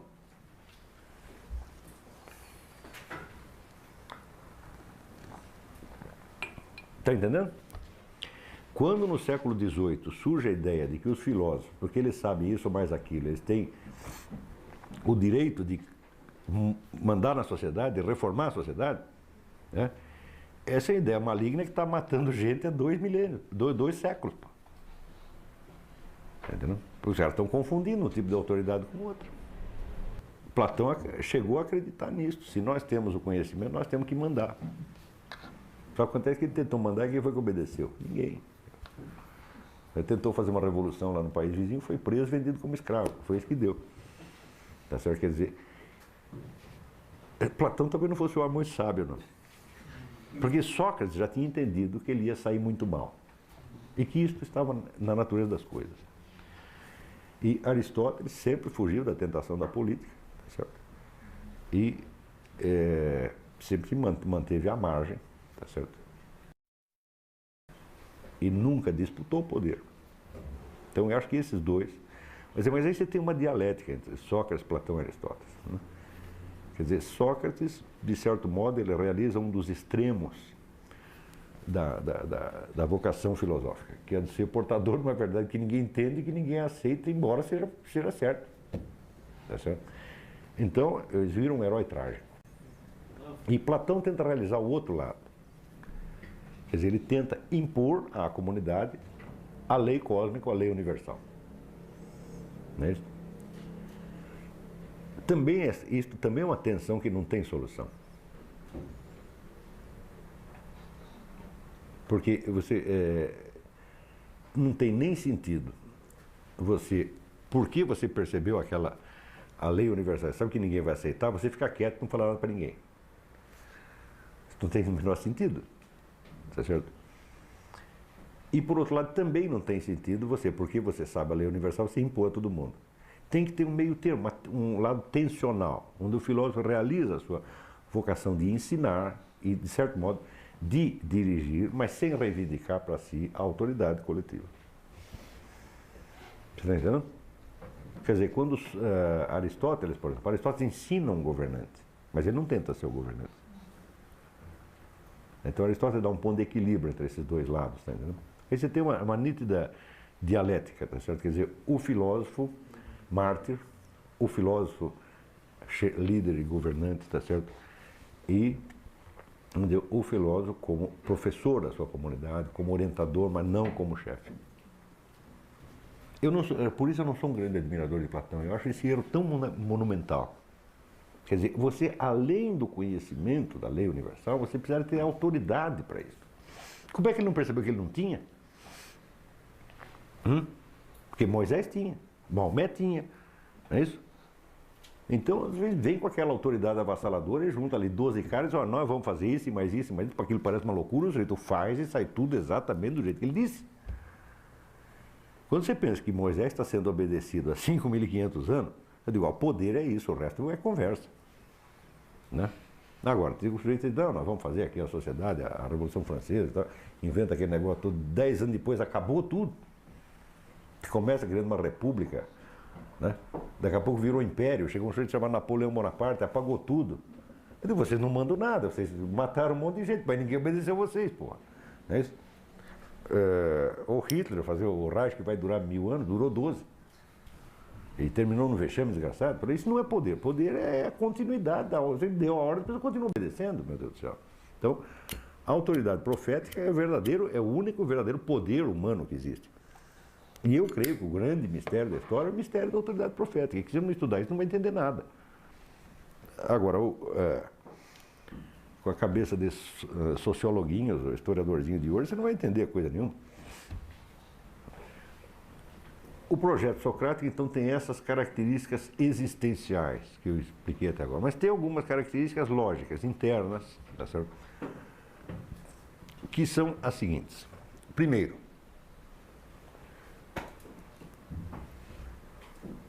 o que a geometria havia demonstrado é que é possível você trazer todo o raciocínio humano para uma confrontação com certas evidências primárias que o legitimam ou o derrubam. Então, isso quer dizer que se você sabe o que é um quadrado, se você tem a intuição do que é um quadrado, você mostrando um quadrado, você é capaz de reconhecer, esta intuição, da qual se expressa a definição do quadrado, que a definição não será nada mais do que a expressão verbal de um conteúdo evidente que foi conhecido imediatamente por intuição. Se você então sabe o que é um quadrado e é capaz de expressar a sua definição, você pode confrontar com essa definição milhões de coisas que você pensa sobre as propriedades do quadrado e elas, à luz dessa intuição inicial, se demonstrarão falsas ou verdadeiras. Então, a primeira condição para que seja possível, vamos dizer, o projeto socrático é que exista algum tipo de conhecimento que seja autoevidente e que, portanto, possa servir, vamos dizer, de pedra de toque para julgar todos os demais.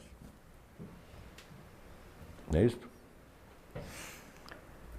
Então, por exemplo, se o indivíduo, no curso de uma discussão, ele afirma certas coisas e dessas mesmas coisas que ele afirmou, ele tira conclusões que desmentem essas mesmas coisas, tá certo? Ele nem falou, nem não falou. Ele nem disse, nem não disse.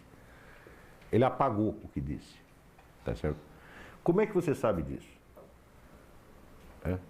É porque você, quando ao longo do raciocínio você repete a mesma frase que você já enunciou, você a reconhece, senão você não perceberia que você mesmo desmentiu o que disse.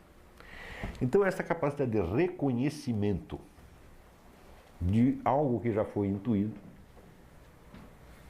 ou seja, você percebeu uma certa coisa e enunciou aquilo. Quando no curso da discussão aquilo volta, você reconhece.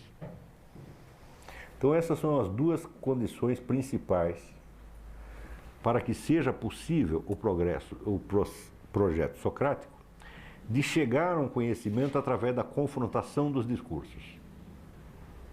A confrontação dos discursos vale porque nós somos capazes de alguns tipos de conhecimento, embora limitado, que são autoevidentes. E esses conhecimentos autoevidentes, eles servem de pedra de toque ou de critério para você julgar os demais. Então, em princípio, todo ser humano seria capaz, por exemplo, de traçar um quadrado e vendo que você cortando o quadrado na diagonal dá sempre 2 triângulos isósceles. Qualquer um que faça a mesma coisa chegará exatamente ao mesmo resultado, tá certo? Qualquer um é capaz de distinguir uma reta de uma curva, é capaz de distinguir um triângulo de um losango, tá certo? Em suma, todo mundo é capaz de certos conhecimentos elementares e autoevidentes que, infelizmente, não resolvem todos os problemas, porque a maior parte das coisas nós não podemos conhecer por evidência direta, mas que servem, mas é como medida de aferição para você legitimar ou impugnar os outros conhecimentos que você acha que tem. Então, essa noção de evidência, ela evidentemente é central em todo o projeto socrático. Porque quando ele discute com as pessoas, ele está o tempo todo apostando na capacidade que eles têm de reconhecer certas evidências. Por exemplo, de perceber uma contradição ou uma igualdade. Perceber uma diferença ou uma semelhança. Uma identidade ou uma diferença. Todos são capazes disso. Se não fosse, a discussão seria absolutamente inócua. Tá certo? Ora, esta noção de evidência, ela continuará sendo aprimorada e discutida até hoje. Tá certo? Mas ela já está presente na primeira formulação do projeto. Isso quer dizer que continuamente os filósofos farão apelo a essas evidências imediatas que todo mundo conhece. Muitos deles farão também a crítica dessas evidências, mostrando que algumas talvez não sejam tão evidentes assim. Tá certo? Ou seja, coisas que lhe pareceram evidências intuitivas, na verdade são conclusões de outros raciocínios e, portanto, existem outras evidências mais primárias e mais profundas que as embasam. Isso tudo pode acontecer. Tá certo? Mas, ainda que imperfeitamente formulada, a noção de evidência está presente no projeto socrático. E essa seria, vamos dizer, a primeira condição de um conhecimento firme obtido por meios discursivos e por meio da crítica e análise do discurso, ou dos vários discursos. Se houvesse 10 ou 15 ou 20 discursos, se nós quiséssemos confrontá-los, nós vamos confrontar em nome do quê?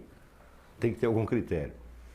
E esse critério seria justamente o conhecimento de certas evidências que são de ordem imediata. Isso quer dizer que se todo o mundo do conhecimento humano pudesse ser resolvido na base da evidência, não haveria discussão. Mas é que tem certas coisas que são evidentes, mas essas coisas lamentavelmente são poucas e são muito simples. Não é isso? E em torno delas nós construímos hipóteses, teorias, opiniões, etc., etc., que vão nos levar para muito longe da possibilidade de uma resolução pela simples evidência imediata. Então, para trazer de volta essa parafernália verbal até a confrontação, se requer uma técnica, e essa técnica é a dialética de Sócrates. Isso quer dizer que por trás das opiniões e das teorias, ele busca o quê? Os fundamentos lógicos delas. Cada vez mais simples, mais simples, mais simples, mais simples, até que possam ser confrontados com uma evidência imediata que as confirmará ou as impugnará. Tá certo? Então, o que Sócrates faz, no fundo, é criar uma técnica de trazer o discursivo de volta ao intuitivo. O intuitivo sendo o imediato e autoevidente. Quer dizer, ele espreme o discurso, confronta, vai simplifica, buscando sempre o que está pressuposto na base do... Bom, você diz A. Para você dizer A, é preciso que você também acredite em B. E para que acredite em B, é necessário que acredite em C. E vai recuando, tá certo? Até chegar em algo que possa ser imediatamente confrontado com a evidência. Está compreendendo? Muito bem, mas a existência de um conhecimento autoevidente, sobre a qual muitos filósofos voltarão a discutir ao longo do tempo, é apenas uma das condições. Outra condição é que você seja capaz de repetir a percepção da mesma evidência e a reconheça como mesma.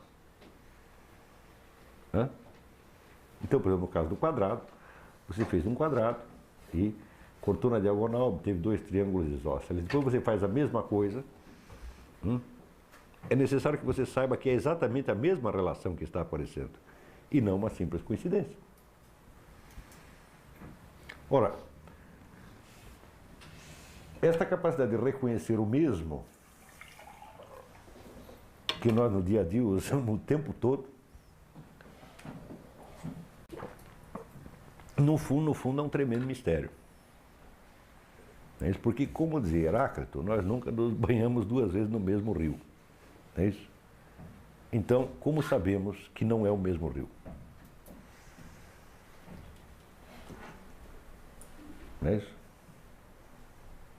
É porque algo nele diz que é o mesmo rio, e algo diz que não é mais o mesmo. Se não houvesse esta possibilidade de você perceber o mesmo, você também não perceberia o outro. Não é isso? Então, embora nós vivamos dentro de um fluxo temporal que nunca para, o tempo nunca volta para trás, nenhum de nós nunca ficou mais jovem, não é isso? Nem vai ficar. Embora o tempo fuja irreparavelmente, né? Fugit irreparabile tempus. Tem algumas coisas que, quando se apresenta, você diz, é o mesmo, não mudou. Não é isso? Se não fosse isso, nem mesmo o fluxo do tempo nós poderíamos perceber. Este mistério, que é evidentemente um mistério, ele será retomado por vários filósofos, e muitos até fugirão desse problema porque é cabeludíssimo, tá certo? E no século XX se tornará um dos polos centrais de discussão, quando vier a fenomenologia de Husserl, tá certo? Mas é evidente que eu posso dizer que essas discussões que vieram com a fenomenologia de Husserl estavam de algum modo já em semente dentro do projeto socrático, mas não estavam totalmente explicitados, tá certo? E estavam colocados ali quase que de uma maneira rudimentar. Não é isso? Mas a primeira condição, então, é a existência do conhecimento evidente. Segundo, a repetição da evidência. Ou seja, o reconhecimento do mesmo objeto como mesmo. Não é isso? Porém, além de existir esta evidência, a qual valida um conhecimento, quer dizer, a evidência é um modo de validação do conhecimento, para que daí nós tiremos algum instrumento útil para, vamos dizer, a arbitragem das discussões, é necessário uma outra condição. É necessário que algo da validade desta evidência primária possa ser transferida ao discurso, através de um negócio chamado prova. Quando você prova alguma coisa, é certo, o que você fez? Você fez, vamos dizer, uma certa montagem discursiva que você fez, ser validada em razão de alguma evidência primária que a sustenta. Mas para que uma coisa possa ser provada a partir de outra, então é necessário que essa outra, de algum modo, lhe transfira a sua validade ou a sua veracidade. Não é isso? Então, é necessário que exista, por um lado, a evidência, e por outro lado, que exista a possibilidade da prova. O que é a prova? É a transferência de veracidade da evidência para uma coisa que não era evidente. Não é isso? E eis continuamente o que Sócrates, nas suas confrontações, ele busca.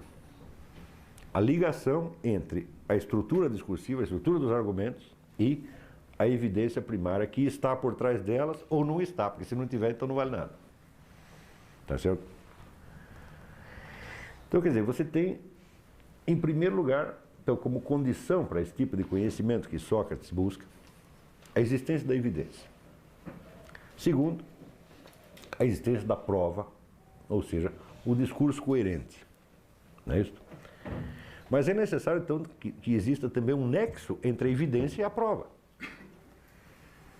Não é isso? Muito bem. O conhecimento da evidência é intuitivo. E o conhecimento da prova é discursivo. Não é isso? Então aqui temos de um lado a evidência, do outro lado temos a prova, e sabemos que existe um nexo entre a evidência e a prova. Porém, esse nexo, por sua vez, é discursivo ou é intuitivo? Ele é autoevidente ou ele é provado?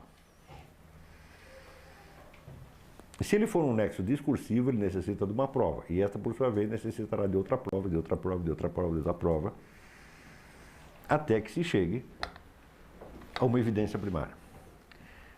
Então, isso quer dizer que o que valida uma prova, por mais longa que ela seja,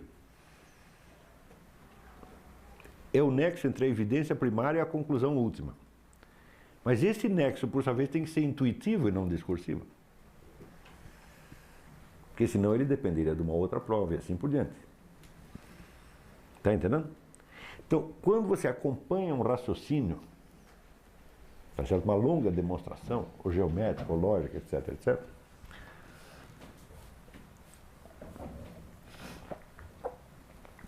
aparentemente você está com uma atividade puramente discursiva, puramente racional, puramente lógica e não intuitiva.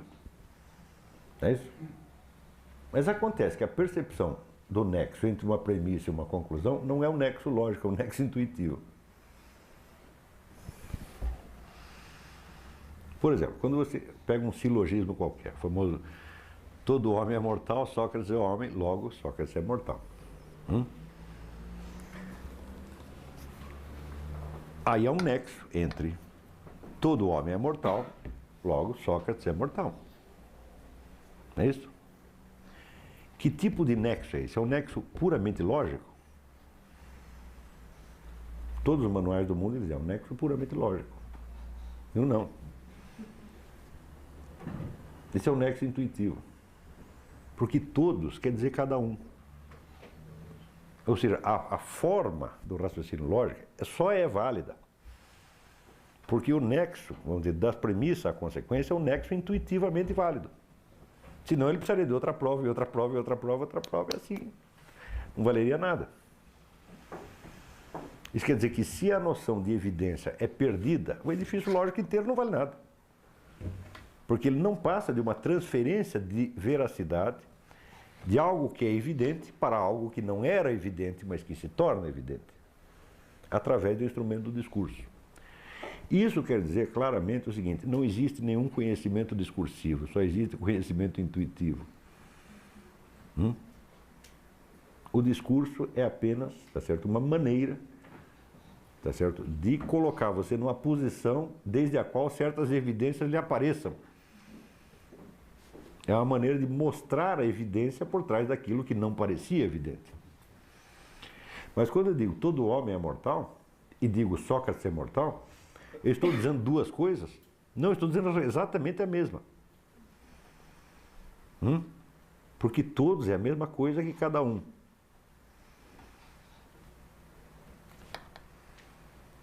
Então, quer dizer, parece que eu estou obtendo esta conclusão por um meio muito diferente daquele pelo qual eu obtenho a evidência primária. Mas não é não, essa é só uma aparência.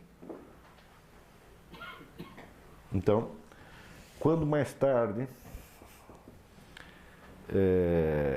muito mais tarde surgiu uma oposição irredutível entre conhecimento racional e intuitivo, como existe em Henri Bergson, por exemplo, tá certo? Isso acontecerá já num estado de avançado apodrecimento do projeto filosófico originário. O projeto socrático é o de trazer tudo de volta à evidência. Quer dizer, aquilo que não puder ser validado como conhecimento autoevidente, você simplesmente não sabe. Você conhece aquilo como quem conhece um problema ou uma interrogação, mas não uma certeza. Então aí surgirá todo o problema dos graus de certeza que Aristóteles vai tratar tão brilhantemente. Tá certo? Mas, vamos dizer, um conhecimento. Quando você conhece uma coisa só probabilisticamente, tá certo? Isso quer dizer que você não a conhece efetivamente, você só a conhece também probabilisticamente. Não é isso? Agora, o conhecimento da probabilidade, ele por si mesmo pode ser apodíctico. Não se pode confundir o que é a compreensão do discurso com o que é a estrutura do discurso materialmente considerada. E as pessoas confundem isso. quer dizer, vamos dizer, um algoritmo, uma sequência aqui de raciocínios e combinações possíveis. Eu digo, bom, ele existe, vamos dizer, materialmente, tá certo? Mas ele só se torna verdadeiro, tá certo?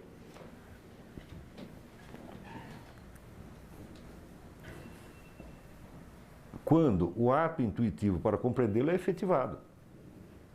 Fora disso, não tem sentido você falar em verdade.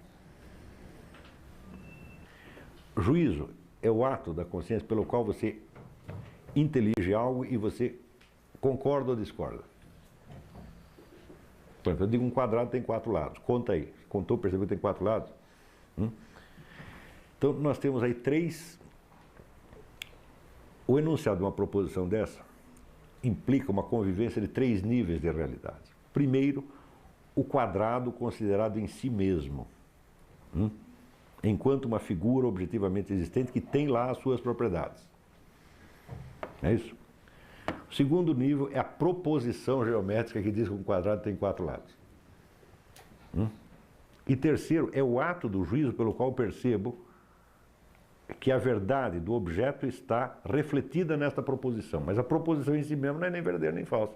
Verdadeiro é a propriedade do quadrado, e é o juízo, isso é o ato intelectivo pelo qual eu admito que tem 4 lados, mas a proposição materialmente considerada, um quadrado tem 4 lados, essa proposição em si não é verdadeira nem falsa. Porque ela não tem a função da proposição não é ser verdadeiro ou ser falso. A função da proposição é enunciar materialmente um juízo verdadeiro a respeito de um objeto verdadeiro. O objeto é verdadeiro, o juízo é verdadeiro. E a proposição é somente a cola entre eles. Pô. Agora, todo o pessoal da lógica matemática acredita que existem proposições verdadeiras. Eu digo, se dizer proposição verdadeira, é uma elipse, a figura de linguagem. Proposição verdadeira quer dizer apenas a proposição que, corretamente interpretada, resulta num ato de juízo que capta verdadeiramente aquilo que é verdade a respeito do seu objeto. Ou seja, proposição verdadeira é uma elipse, você saltou tudo isso.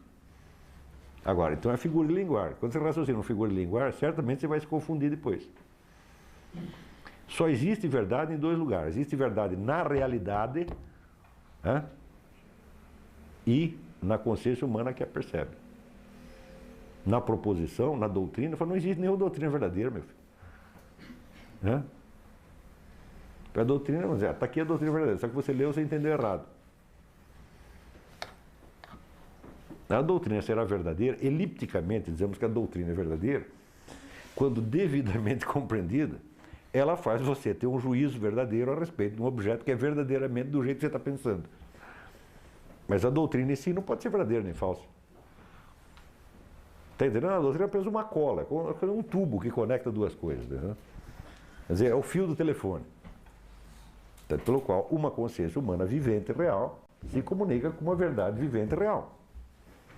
Agora, você achar que a verdade está na proposição, né, é você achar que os fios de telefone se comunicam entre si, um telefone para o outro. Não, é macaquice isso aí, é coisa de um primarismo absolutamente imperdoável. No entanto, isso é um primarismo universal. A grande lição de Sócrates é a modéstia, a humildade do sujeito. Olha, o que sabe que, embora aquilo que ele esteja dizendo seja universalmente válido, ele não pode impor aquilo a ninguém. O máximo que ele pode dizer é, olha, meu filho, é da sua mais alta conveniência que você concorde comigo. É melhor para você. É bom para você. Você vai ser mais feliz e você vai ter mais chance até de sucesso na vida. Mas se você não quiser, se você quiser me matar, só porque eu disse isso, você vai fazer isso.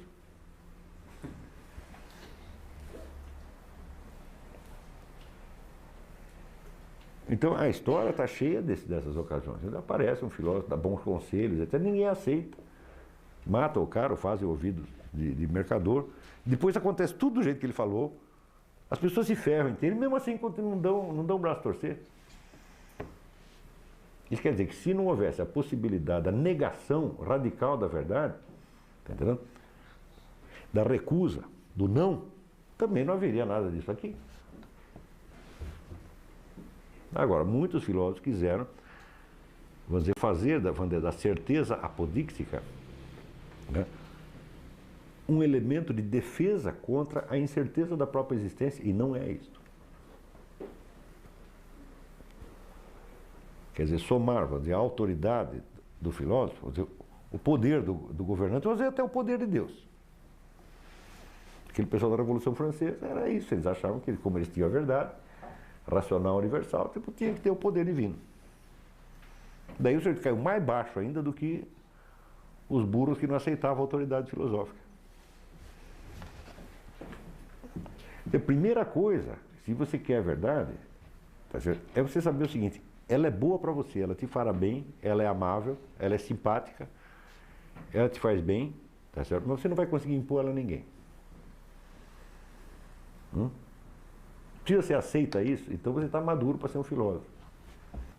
Então, vou dizer, a função do filósofo não é fazer acontecer nada, tá entendendo? É simplesmente tentar adquirir a sabedoria e transmiti-la a quem queira. Se você não quiser, você para na mesma hora.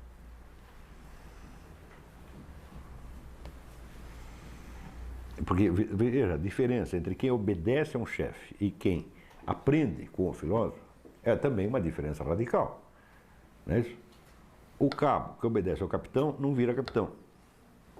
Não é isso? Mas o aluno que aprende com o filósofo vira filósofo. Então são situações bastante diferentes, tanto para aquele que emite quanto para aquele que recebe. E misturar as duas coisas ao mesmo tempo, eu digo, bom, só se você for um profeta revelador, então você é Maomé, você é Moisés, você é Jesus Cristo.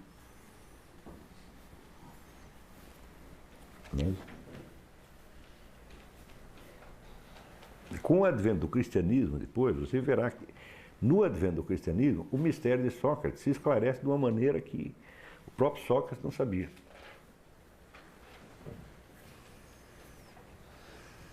Que é o mistério mesmo do Logos encarnado, a sabedoria encarnada. Né? Não é que ele é, vamos dizer, apenas um filósofo, alguém que sabe. Não, ele é o próprio Logos, é a própria sabedoria. Né? Que aparece não como conteúdo de consciência, mas como presença humana, carne e osso. Esse é outro mistério, né? O maior de todos. Então é evidente que a partir do momento em que, vamos dizer, a vida de Sócrates manifesta uma possibilidade que o teatro grego tinha enunciado, o teatro grego acaba. Não é isso? E ele só poderia se refazer em outra base completamente diferente. É isso? Porque daí já não seria um teatro mitológico, mas um teatro histórico. Então, olha, aconteceu realmente. Você vai encenar aqui o julgamento e morte de Sócrates. Né? Então você já sabe que aquilo não é uma possibilidade hipotética, mas algo que realmente aconteceu. E a partir do momento em que acontece a revelação cristã, quer dizer, você tem o fato ali do verbo encarnado, a situação da filosofia também muda. Né? Então isso vai criar, vamos dizer, para a filosofia reencontrar no Ocidente, reencontrar o seu caminho, depois disso, passa-se 1100 anos.